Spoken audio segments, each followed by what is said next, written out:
What do you understand by merger and acquisition? Why do firms go for merger and acquisition? Explain. Merger and acquisition क्या होता है? Refers to the process through which companies combine and integrate their operation.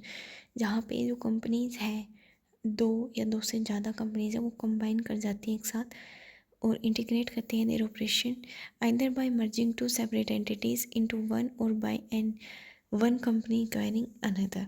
ठीक है, जैसे दो companies हो गई, वो एक साथ आ जाए काम करने के लिए और उनका जो काम है वो एक साथ चले, और या फिर एक कंपनी दूसरी कंपनी को एक्वायर कर ले अपने अंडर, मतलब उसके अंडर एक कंपनी, जैसे कोई बड़ी कंपनी है वो स्मॉल कंपनीज को अपने अंडर एक्वाइजेशन कर लेती है। उसका मतलब है कि जो मेन कंट्रोल होगा वो जो कंपनी है वो करेगी, जो मेन कंपनी है जिसने एक्वायर किया है।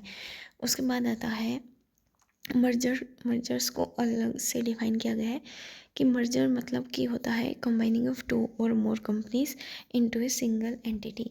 दो कंपनीज या दो से ज़्यादा कंपनी जब एक ही कंपनी बना लेती है तो उसको मर्जर बोला जाता है। This can occur through various structures such as a merger of equals where two companies of similar size, nature, state merger or subsidiary merger where one company absorbs another। यहाँ merger कहाँ होता है कि जहाँ पे जो स्ट्रक्चर है या फिर कंपनीज का साइज है, मतलब या फिर जो काम है उनका वो सेम होता है, तो क्या कर सकते हैं, कंबाइन कर सकते हैं। या फिर जो एक कंपनी है वो क्या कर सकती है, दूसरी कंपनीज के साथ कंसोलिडेशन कर सकती है। फिर multiple companies come together form a new entity. वो सारी कंपनीज मिलके, अलग अलग कंपनीज मिलके एक नई कंपनी बना लेती हैं, तो उसको बोला जाता है मर्जर। एक्विजिशन का मतलब होता है acquisition involve one company purchasing another either through buying a controlling stake or acquiring of all assets and liabilities. Acquisition can be friendly where the target companies agree to the deal, or hostile where the acquiring company takes over despite resistance from the target company management। Acquisition का क्या है यहाँ पे, जब एक company दूसरी company को purchase कर लेती है या फिर उसकी जो कंट्रोल कर लेती है, बाइंग ए कंट्रोलिंग स्टेक मतलब कि ओनरशिप ले लेती है दूसरी कंपनी का, तो वो भी क्या है, एक्विजिशन ही है।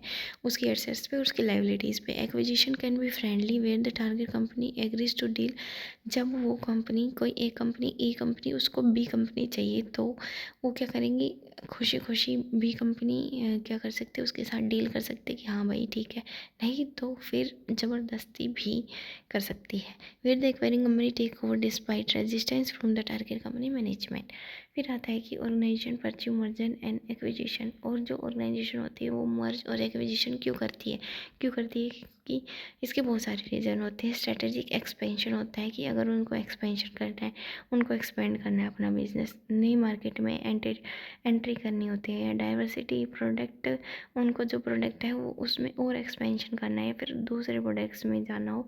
This strategic expansion allow organisation to achieve growth more quickly through organic means. यहाँ पे क्या होगी, जो कंपटीशन है वो भी कम होगा। अगर 2 3 4 5 कंपनी एक साथ आ जाएंगी तो उनका ही राज चलेगा और वो जो ग्रोथ है वो एकदम बहुत तेज़ी से बढ़ेगी।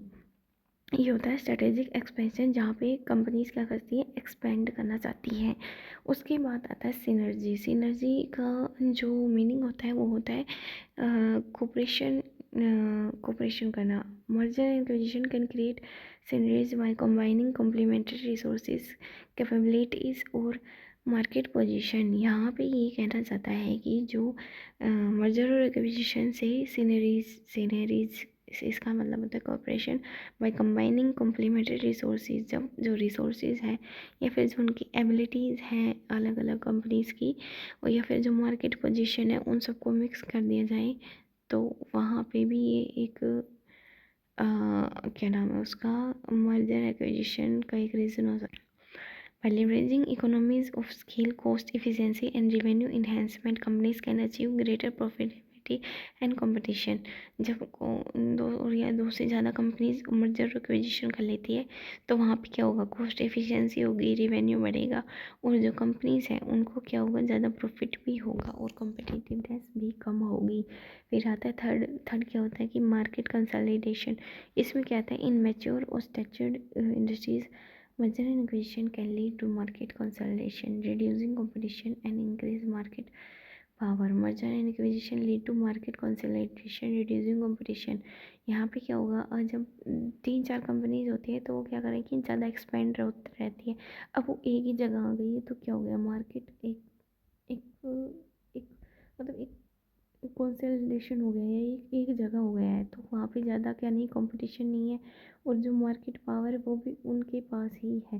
This consolidation allows company to capture greater market share. अब वो क्या करेंगी, मार्केट का शेयर वो एक साथ मिल गई है तो मार्केट का शेयर ज़्यादा होगा। Negotiate better. अब सप्लायर है उनके पास भी कोई ऑप्शन नहीं है कि वो दूसरी कंपनीज के पास जाएं, या फिर उनको कोई दूसरी कंपनी, क्योंकि वो चारों पांचों कंपनीज एक साथ आ गई हैं तो नेगोशिएट अच्छे से कर पाएंगी। Exert influence on industry dynamics. Access to new technology and intellectual properties. जब कंपनीज एक्वायर कर लेती हैं एक साथ तो क्या करेंगी, इनोवेटिव टेक्नोलॉजीज लाएंगी, इंटेलेक्चुअल प्रॉपर्टी राइट्स ये सब करेंगी, ठीक है। उसके बाद इनोवेशन पर भी ज़्यादा ध्यान देंगी, एडवांटेज लेंगी कॉम्पिटिटिवनेस का, ठीक है। उसके बाद फाइनेंशियल रीज़न भी हो सकता है कि मर्जर एक्विजिशन क्यों करी, क्योंकि उनके पास पैसों की कमी हो सकती है, या फिर जो कॉस्ट है उसको रिड्यूस करना हो, रेवेन्यू को बढ़ाना हो, और भी बहुत सारे रीजंस होते हैं, ठीक है। उसको बाद है रिस्क मिटिगेशन। अब तुम दूसरी कंपनी के साथ क्यों मिलोगे, ताकि तुम्हें रिस्क कम हो, तो दो कंपनीज एक साथ काम करेंगी तो उनका क्या होगा, रिस्क भी बटेगा, ठीक है, लॉस होगा तो दोनों में बटेगा। एक ही कंपनी क्या, एक ही कंपनी लॉस बियर नहीं कर पाएगी। उसके बाद आता है, नेक्स्ट आता है